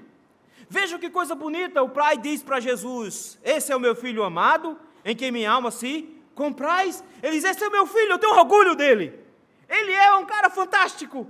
Ele nunca me desobedeceu. Ele é alguém que está sempre comigo. Cristo é o exemplo perfeito de filho. Deus é o exemplo perfeito de pai. Mas quando Jesus nos ensinou a nossa relação com Deus, Ele nos ensinou que nossa relação com Ele é uma relação de pai para filho. De maneira que nós nos relacionamos com o Senhor enquanto pai. E nos relacionamos com nossos filhos nos modelos de Deus se relacionando conosco. Porque nós não somos flor que se cheire. Nesse sentido, meus irmãos, o texto que nós lemos hoje à noite de Hebreus, o Senhor nos mostra exatamente a forma como Deus se relaciona conosco. Ao contrário de Davi, que não exerceu disciplina, ao contrário de Davi, que fugiu da disciplina, o que a Escritura nos ensina é que Deus realmente nos disciplina, que a apresentação do amor de Deus para conosco não é dando tudo o que a gente pede, a apresentação de Deus, do amor de Deus para conosco é nos disciplinando, porque Deus disciplina o filho a que Ele ama. Por que Ele nos disciplina?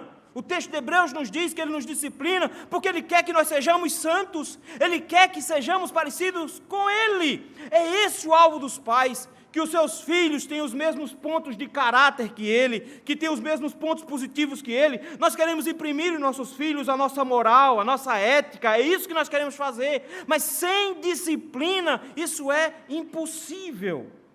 Sem disciplina, meus irmãos, isso é impossível. Por quê?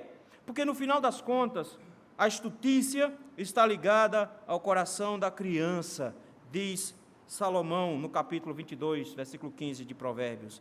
Mas ele diz uma regra bem interessante, ele diz assim, ok, a estutice está ligada ao coração da criança, mas a vara da disciplina a afastará dela. Eles têm um remédio para gênio ruim. Tem um remédio para menino ruim. E o remédio para menino ruim é um pai que realmente o ame. E a forma de amar os filhos, meus irmãos, é exatamente mantendo os seus filhos sob disciplina. Provérbios capítulo 13, versículo 24. O que retém a vara aborrece o filho, mas o que o ama cedo o disciplina. A disciplina dos filhos, meus irmãos, é uma declaração bíblica de amor, de que você está preocupado com o futuro dele. E que momento você deve começar a disciplinar? No momento em que ele começar a pecar. Geralmente quando ele tem 2 dentinhos. A mãe, coitada, está lá dando de mamar ao bichinho. E o que é que ele faz? Morde. Morde. Aí John Piper é fantástico nisso. Ele diz que Deus criou ele já com os quartinhos bem redondinhos, bem cheinho, para você dar um tapa ali. Aí ele vai fazer uma correlação interessante. Interessante, a gente morde aqui, dói ali. Que interessante essa conexão, né? Mordeu, doeu. Opa, então eu não vou morder porque eu não quero doer. Disciplina para os filhos, como declaração de amor, como declaração de que eu estou preocupado com ele. Daí então, de novo Salomão, Provérbios 23, 13, não retire da criança a disciplina, pois se fustigares com vara, não morre não. Bichinho, morre não. Seu coração vai doer, vai. Você vai se sentir um monstro, vai. Você vai ficar angustiado, vai. Ele vai chorar e vai rasgar seu coração no meio, vai. Mas ou você faz isso, ou ele vai destruir a própria vida no final. A vara da disciplina dá sabedoria, Provérbios 29, 15. Mas a criança entrega a si mesmo, vem a envergonhar a sua mãe. Ah, pastor, isso é coisa do Antigo Testamento, que é super nani. Em Efésios capítulo 6, pais, não provoqueis vossos filhos a ira, ou seja, não fique sendo um chato de galocha, 24 horas por dia reclamando com ele. Ele precisa saber que ele acerta também. Ele precisa saber que ele quando ele andar no caminho certo que você ensinou, elogie. Mas criai-os na disciplina do Senhor. Não provoque seu filho a ira, mas crie seu filho na disciplina do Senhor. Mantenham debaixo das regras, porque o nosso Deus nos ensinou isso. O Senhor nos ensinou isso. É assim que Ele lida conosco. Ele mostra o seu amor nos disciplinando. Nós mostraremos o nosso amor para com os nossos filhos também disciplinando. Porque quando nós não fazemos isso, nós trazemos destruição sobre as nossas famílias. Nós trazemos choro para nós e para eles depois. Porque mais cedo ou mais tarde eles vão repetir esses erros na vida. Eles vão repetir nos outros. Eles vão destruir a própria vida. E se escapar, e se não morrer no caminho, ele vai no final das contas destruir a própria vida e a vida de mulheres, a vida de crianças, a vida de outras pessoas ao redor. Ele vai trazer uma desgraça por todo canto onde passar. Ele vai quebrar os mandamentos do Senhor que diz: honra teu pai e a tua mãe, que é o único mandamento com promessa para que vivas bem e vivas por muito tempo sobre a face da terra. Isso nos leva, meus irmãos, aqui a algumas lições que a gente precisa aprender. E é claro, eu vou começar pelos pais. A gente ama os nossos filhos. Botar nome neles foi uma festa e uma discussão. Porque você queria colocar o nome do jogador e sua esposa queria colocar o nome de santo. Mas foi uma discussão boa, porque cada um queria mostrar o tamanho do amor que tem pelo filho na hora de escolher o nome dele. Mas não ache que você fazer os gostos do seu filho fará do seu filho um herói, como você queria. Aprendam que, mesmo que seja doloroso para nós, mesmo que seja difícil para nós precisamos urgentemente disciplinar os nossos filhos. Nossos filhos não serão ninguém na vida se nós não formos aqueles que vão colocar uma regra na vida deles. Nós é que vamos impor os limites. Nós vamos dar os limites, não os nossos limites que a gente inventou, mas os limites que nós buscamos na Escritura Sagrada, porque nós somos filhos de Deus, e o nosso Pai faz isso conosco. Nós não podemos deixar os nossos filhos entregues a si mesmos, andando nos próprios caminhos. Não, ele vai decidir. Ele decide nada, você decide por ele. Você tem que resolver. Não existe situação privada na casa dos pais. Ah, mas ele está dentro do quarto dele. Não tem esse negócio não. Bota a porta dentro e entra. Não existe bolsa fechada de menino. Você abre a bolsa dele enquanto ele estiver dentro da sua casa. Não importa o guarda-roupa, quem abre é você. Você vasculha as roupas dele. Você confere tudo. Ele é seu filho. É sua obrigação discipliná-lo. Mas ele tem 18 anos. E daí? A baba pode bater no pé. Ele não vai deixar nunca de ser o seu filho, te deve obediência até o dia que você for vivo. E no dia que você morrer, ele deve obediência à memória sua. Como pais, não podemos ser pais frouxos, meus irmãos. O Senhor Deus não é pai frouxo para conosco. Pelo contrário, Ele cuida de nós e mostra o amor que tem para conosco, nos corrigindo quando nós erramos. Nós não podemos achar que somos pais melhores do que Deus. Nós não somos. Nós temos Deus como nosso exemplo. Nós vamos disciplinar os nossos filhos. Nós vamos conversar com eles. Nós vamos dar bronca nele. Nós vamos exortar. Nós vamos explicar o mundo. Nós vamos dizer para eles os caminhos que eles têm que andar. Nós vamos criá-los na disciplina e na admoestação do Senhor. Então não se acanhe, não. Não se acanhe. Porque o mundo está querendo te dizer como é que se cria filhos. Mas Jesus sabe como cria filho. Deus Pai sabe como cria filho. Ele tem um filho perfeito. E Ele quer que nós sejamos perfeitos como Jesus é. E por isso Ele trabalha conosco. E aí vem filhos, que eu vi que a maioria está escondido lá em cima na galeria. Filhos. A gente tem uma mania estranha e esquisita de questionar a nossa paternidade quando a gente toma uma surra. Rapaz, eu apanho mais que mala véia para tirar mofo. Não pode ser meu pai, não. Tem que ser adotado para ser desse jeito. Não pode ser um negócio desse. Por que meu pai pega tanto no meu pé? Só pode. Ele me pegou numa lata de lixo. E se você tiver um irmão mais velho, ele confirma. Pode ter certeza. Se você tiver um irmão mais velho, ele vai dizer, eu vi ele pegando. Você vê na lata de lixo mesmo. Mas, meu querido, entenda uma coisa de uma vez por todas. O Senhor mandou, com todas as letras, você honrar o seu pai e a sua mãe. Não importa quantos anos você tenha, se você é casado ou não, se você já tem filhos, se você já tem neto, enquanto você tiver pais, você deve obediência a eles. E você deve se submeter às regras dele. Você não terá vida privada enquanto você tiver pai. Eles vão se meter em tudo. Eles não podem dizer nada para sua esposa, para o seu esposo quando você se casar, mas eles têm direito de dar uma bronca quando você não tratar bem sua esposa e seu esposo. Eles vão te instruir para o resto da sua vida, e eles são as pessoas que estão mais preocupadas com o seu bem-estar. Por isso, receba a disciplina e a admoestação do seu pai como bênção de Deus. Filhos, em tudo, sejam obedientes aos seus pais no Senhor. A menos que seu pai e a sua mãe dê uma ordem que vá contrária à vontade do Senhor, você obedece. Essas ordens parecem arbitrárias. O próprio texto de Hebreus nos diz isso. Às vezes parece que é para o nosso mal. Afinal de contas, que mal faz? Eu ia sair com meus amigos, ele me deu uma bronca e me mandou para casa e não me deixou ir. Eu já tenho 18 anos, eu posso decidir. Não, meu filho, você não tem a chave do seu apartamento ainda, a chave ainda é dele. Quem diz a hora de voltar para casa não é você, ainda é ele. Aprenda a obedecer o seu pai.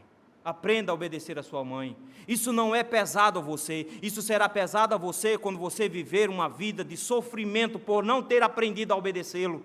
O que eles estão tentando fazer é te colocar num caminho de forma que você vai conseguir viver a vida dentro dos padrões do Senhor. Eles estão tentando te mostrar que aquele caminho, de repente, ele já andou. E ele sabe qual pedra você vai tropeçar. Ele consegue prever porque ele já viveu aquilo, ele já viu muitas vezes aquilo acontecer. Ele sabe o que vai acontecer mais à frente. Então, acate a disciplina e a demonstração do seu pai. E quando teu pai te der uma bronca, ao invés de ir para o quarto, botar a música alta, ficar chorando e berrando e praguejando, ajoelhe-se e diga, Senhor, muito obrigado, porque eu tenho um pai que me ama. Porque ele podia ter feito Davi, me beijado e nem conversado comigo. Mas ele se preocupou, se desgastou. Ele está sofrendo como eu, mas ele está dizendo que me ama quando ele me dá essa bronca. E eu preciso aprender isso. Mas me permitam aqui uma última lição. Se você, como filho de Deus, anda meio andando de banda assim. Se você, como filho de Deus, anda meio distante dos caminhos do Senhor e anda meio desgarrado no processo. eu quero te lembrar que o Deus que te ama é o Deus que te disciplina. E da mesma forma como Ele requer de você obediência aos seus pais, e dos pais disciplina para os filhos, Ele executa isso conosco também. E se você de alguma forma está sob disciplina do Senhor, o que o Senhor está te mostrando é que Ele tem muito apreço e amor por você, não é o contrário. Se Ele tem te disciplinado, é porque Ele está querendo te trazer você de volta, porque Ele quer que você seja igualzinho a Ele. Ele quer que você tenha o mesmo andar que Ele, a mesma visão que Ele, a mesma linguagem que Ele. Ele quer que você ande nos mesmos formatos que Ele, de forma que Ele está te chamando hoje a aceitar a disciplina do Senhor. Por isso, faça as pazes com seu Pai hoje, restaure a comunhão que você tem com Deus, entenda que se Ele está cuidando de você, Ele é um Pai amoroso ao te disciplinar. Louve a Deus, porque Ele não te abandonou, Ele não te jogou para fora, Ele não te deixou como um filho ilegítimo, mas Ele te ama. Por isso, rogue ao Senhor hoje, dizendo: Senhor, tem misericórdia de mim, sou um filho rebelde, preciso do Senhor me disciplinando de novo. Me ajude a ser igual ao Senhor, para que eu possa ouvir do Senhor: este é o meu filho amado, em que minha alma se compraz. Meu filho vai ter nome de santo, dizia Renato Russo. Quero o nome mais bonito. Declaração de amor fantástica. Mas hoje nós vimos uma declaração muito maior de amor. Nós vimos os perigos que é não disciplinar os filhos, mas nós vimos como o Senhor quer nos amar, nos disciplinando e nos ensinar a amar os nossos filhos quando nos disciplinamos também. Que o Senhor nos ajude enquanto pais, nos ajude enquanto filhos, nos ajude enquanto servos filhos do Senhor. Amém. Nós tivemos um probleminha na transmissão, né? Parte da transmissão ela foi interrompida, mas a gravação ela continuou, ela foi preservada. Mas eu espero que vocês não usem a gravação para dizer a seus filhos aquilo que vocês deveriam dizer. Que vocês não usem a palavra do pastor para ensinarem a seus filhos o que vocês deveriam ensinar. Que nós possamos assumir nossas responsabilidades como pais, que possamos aprender da palavra do Senhor, das mensagens, mas que possamos assumir nossa responsabilidade como pais. Não substituamos a nossa responsabilidade delegando isso à professora na escola, delegando isso ao professor da escola dominical, ao pastor, a quem que seja a autoridade em outra área em que seu filho esteja inserido. Assuma a responsabilidade e a autoridade enquanto pai e mãe de suas famílias. E eles amarão vocês por isso. Eles perceberão isso. Essa semana, aproveitando um exemplo, ontem eu estava cozinhando com meu filho, cortei meu dedo, o dedinho preto é por isso, cortei o dedo cozinhando. Ele buscou um band-aidzinho do Hulk para mim, à noite eu tive que discipliná-lo, abri o corte. Ele buscou um outro, mas não buscou do Hulk mais não, acho que ele achou que pesou demais a mão. Aí pegou de um outro Vingador mais fraquinho. Ele vai reconhecer que a disciplina é ato de amor. Ele vai reconhecer o quanto isso é importante para a vida dele à medida que ele for alcançando sabedoria dia após dia. Que Deus tenha misericórdia de nós como pais, que possamos compreender com sabedoria momento, oportunidade, modo de conduzir os nossos filhos no caminho em que eles devem andar. Que Deus tenha misericórdia de nós. Vamos orar ao Senhor. Pai bendito, todo-poderoso Deus, te louvamos, Deus, porque não há Deus como o Senhor. Não há modelo de pai melhor que o Senhor, que nos amou, que nos disciplina, porque nos ama. E nos amou sendo nós ainda pecadores, e enviou Cristo, que a si mesmo se humilhou, para que nós pudéssemos ser achados filhos de Deus. Ó Pai, que a nossa prioridade seja em amar o Senhor mais do que a nossos filhos, para que possamos amar os nossos filhos da maneira que agrada ao Senhor, conduzindo-os ao Senhor. Assim também, Senhor, como homens e mulheres na igreja, que possamos ser modelos para as crianças dessa igreja, que possam reconhecer em nós homens e mulheres que amam o Senhor mais do que qualquer outra pessoa, e por isso ama esposos, filhos, a família, a igreja, com amor orientado pela palavra do Senhor. Uma responsabilidade de conduzir, exortar, disciplinar, tanto quanto necessário for, para que o zelo, o cuidado, o carinho seja manifesto em todas essas responsabilidades. Sim, nós te oramos em nome de Jesus. Amém. Convido a igreja a ficar de pé para que recebamos a bênção. E antes, vamos cantar um hino de adoração ao Senhor.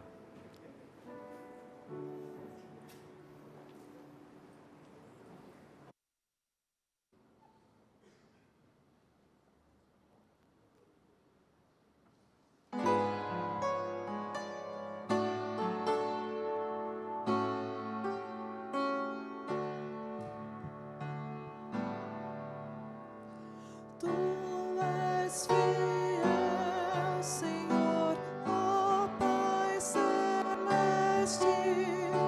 Teus filhos sabem que não falharás. Nunca mudaste, tu nunca faltaste.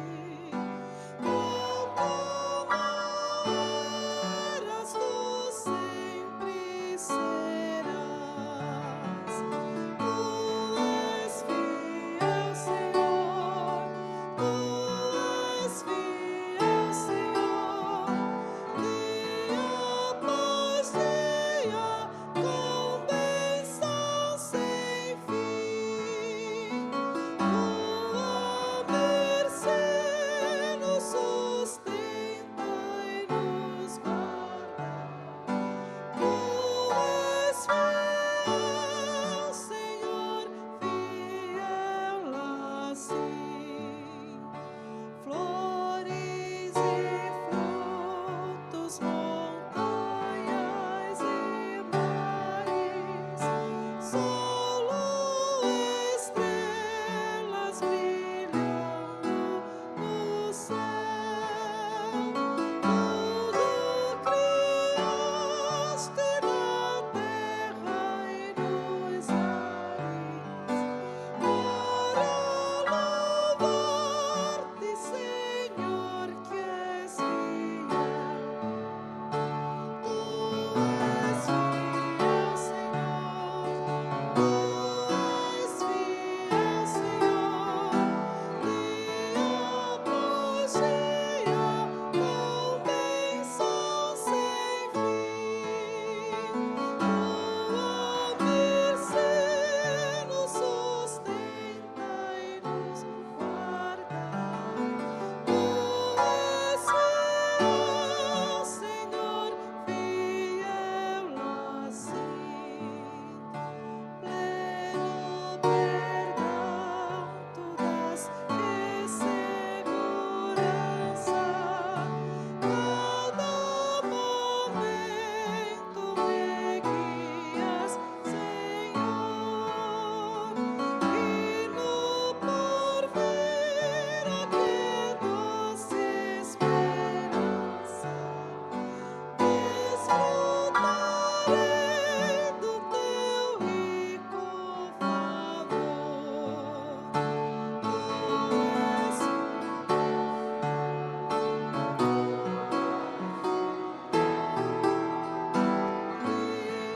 após dia, com bênção sem fim. Tua mercê.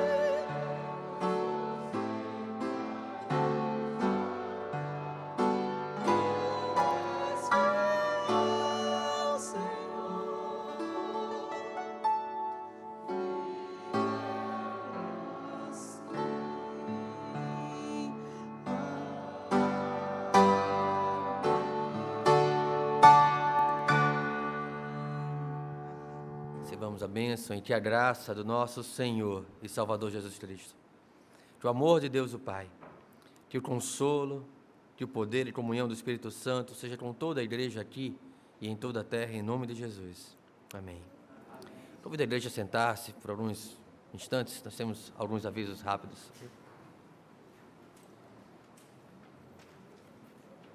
Primeiro, gostaria de lembrá-los, aqueles que querem fazer parte da igreja, nós vamos estar retomando aí a classe de cristianismo básico. Presta atenção, existe uma informação sobre este tema no boletim.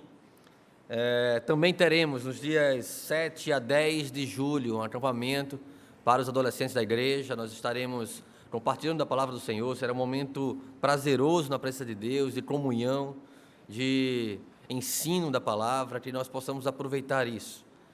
E os pais que não têm adolescentes, mas que querem contribuir de alguma forma, além de contribuir das mais diversas possibilidades, das necessidades que nós temos, nós estamos convidando também os pais a contribuírem, levando algum adolescente, contribuindo financeiramente para que nós possamos levar mais adolescentes para esse momento. Então, também temos informações acerca disso no boletim. Peço que os irmãos possam estar orando pelos ministérios da igreja, pela liderança da igreja, que possamos ser achados servos fiéis, que possamos estar conduzindo cada vez mais a igreja presbiteriana aqui na Encruzilhada, para a honra e glória do Senhor. Agradeço a presença do pastor Sivaldo aqui conosco, que possamos estar também orando por ele, por sua família. Posso pedir para que sua família possa ficar de pé? Eu sei que é constrangedor, minha esposa também não gosta, mas é importante para que a igreja os conheça e que possa estar ligando, né, a oração, as carinhas aqui, que a gente possa estar fazendo isso e orando pela família. Obrigado.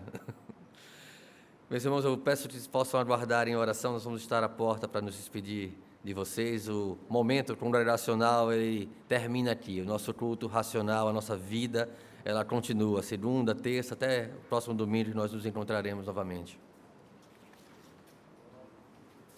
A IPE tem por propósitos exaltar a Deus, edificar e encorajar uns aos outros, equipar para o serviço e evangelizar fazendo novos discípulos de Cristo.